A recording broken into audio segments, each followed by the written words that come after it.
What's up everyone, Nameco here, Dustin there, Fantasy Smack Talk, and we're doing a little bit of a different video for you this time. And what this is called our Ultimate Fantasy Player kind of conglomerate videos that we're doing. And this one we're specifically looking at the quarterbacks. So what we're doing, if we could put together a Frankenstein type monster, take somebody's head, their arm, their torso, their heart, put it all together to make the perfect fantasy quarterback, what would that look like? So real quick though, we're not going all the way back to the beginning of the time.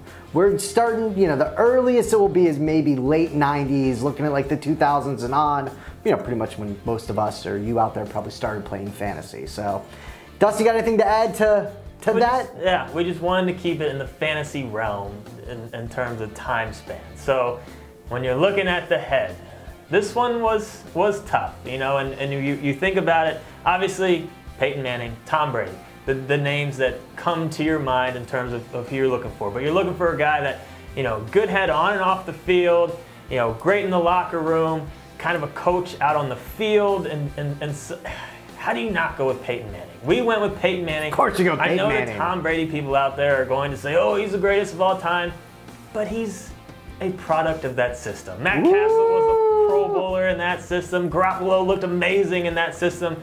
If Tom Brady was on Cleveland his entire career, probably still a Hall of Famer. I mean, the guy's great. He was number 2 on our list. But if he wasn't in that same system his entire career with the same coaching staff, or at least the same head coach, I don't think he's in the greatest of all time discussions. Peyton Manning, and this is another thing too, this is in their prime. We're taking them in their prime to build this Frankenstein. Peyton Manning in their prime, I'm taking his head all day, every day, but Tom Brady's. And again, if you disagree with us, please leave some comments below. We want to see your input, see what we missed. So I'm moving on. I'm going to the torso. So what are you looking for here, right? You're looking for a big body. Really, what it came down for us was it's 4th and 1. Whose torso do you want? And to us, it was a toss-up. Not a toss-up. It was between Cam, Big Ben. We're kind of our front runners. And you gotta go with Cam Newton, right? Cam Newton is just a freak of nature. He's a monster. I feel very confident with him being a battering ram, getting that 1 yard. And think about how good he is in the red zone, right? When it's short yardage, that's why it's tough to draft those running backs, because you're like, oh, Cam's just gonna fall into the end zone. And it happens quite a bit. Big Ben on the other hand, and I know some, those Steeler fans out there are gonna hate and want that. He's so hard to take down, he's so hard to this. That's not all torso. That's also the legs and a little bit of mobility. So overall, 4th and 1, who you giving the ball to? Cam Newton. Cam Newton. And they can take those beatings. I mean, Cam Newton's just amazing. Arms. This one was tough. I mean, all those arms to choose from in terms of just, pure strength, accuracy, whatever. When you watch Aaron Rodgers play, and you watch him throw the ball, and you watch him fit it in those windows with throwing off the back foot, throwing those Hail Marys, it's not a fluke that it works for him so often. It's because he's putting his receivers in the position to catch the ball, and only his receivers. I think you gotta go Aaron Rodgers here.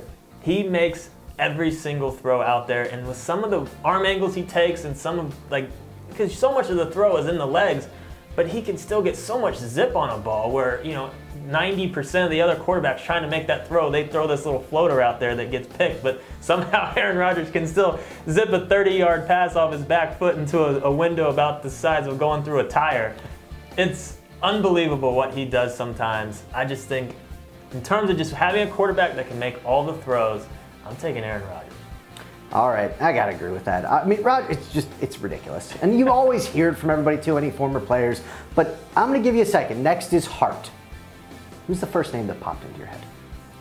I'm sure it's the same guy that we got. So it's about love of the game. It's about who's gonna go out there and sacrifice their body. It's gonna be who's the guy that's gonna show the determination, that's gonna wanna win and just have fun while he's doing it. All of those things that equals one and only guy. Brett Favre. There's other guys out there that we had considered for this, but when it really comes down to the heart, playing through pain, and just wanting to win, you see that drive. We're going with Brett Favre here. Just absolutely love him. I mean, when you think of heart and quarterback, I'm sure most of you, when I gave you that pause, Brett Favre popped into your head. It's hard to argue against that, although I'm sure Brady fans will, but Brett Favre. All right, now I want you to picture something. I want you to picture Peyton Manning's head, Cam Newton's torso, Aaron Rodgers' arms, Brett Favre's heart, Woo! and then put Michael Vick's legs on that. That's the ultimate quarterback. I mean, what would you even do with that? And all you youngsters out there, if you don't remember pre-jail Michael Vick, go back, get on YouTube and watch some highlights. He ran for over 1,000 yards in 2006, averaged 8.4 yards a rush. He was almost getting a first down on average every time he ran the ball. Michael Vick, I like to say it in two ways. He looks like Bo Jackson in Tecmo Bowl, or a high schooler playing against some fifth graders. I mean, he would just toy with people with just how much quicker he was. I mean, he was just faster and quicker laterally. And the acceleration. So once Michael Vick, if you were, and again, Dustin's correct, go back, look post-jail Vick. Sorry to keep bringing that up, Mama Vick. So if you look at him, if anybody was shoulder to shoulder with him or even a little bit ahead of him, it didn't matter. His acceleration was absolutely absurd. So, you know, and that's the thing about this ultimate quarterback. We're just looking at the legs, right? But because, you know, partly what happened with Vick is he could get crushed sometimes. He was a littler guy. But if you have Cam Newton's body on him right there, you have, you know, Manning being able to survey the field. Oh, yeah. This guy's going to be rushing for 2,000 yards, throwing for 6,000. It's going to be unbelievable. But we want to hear what you think. I mean, obviously this is opinion and there's going to be a lot of them out there, but we wanted to do these. We thought they'd be fun. We thought they'd spark some conversation. Leave some comments. Let us know what you think. And we just think that in my mind, in our minds, that would be one scary quarterback to try to face. But we're going to be doing more of these, and also our rankings will be coming soon. Our cheat sheet will be coming soon. So be sure check out all of that. Subscribe to our channel. Hit the little notification bell. Get the notification stuff. Ultimate QB. Give us a thumbs up if you liked it. Remember the quarterback challenges? I miss those.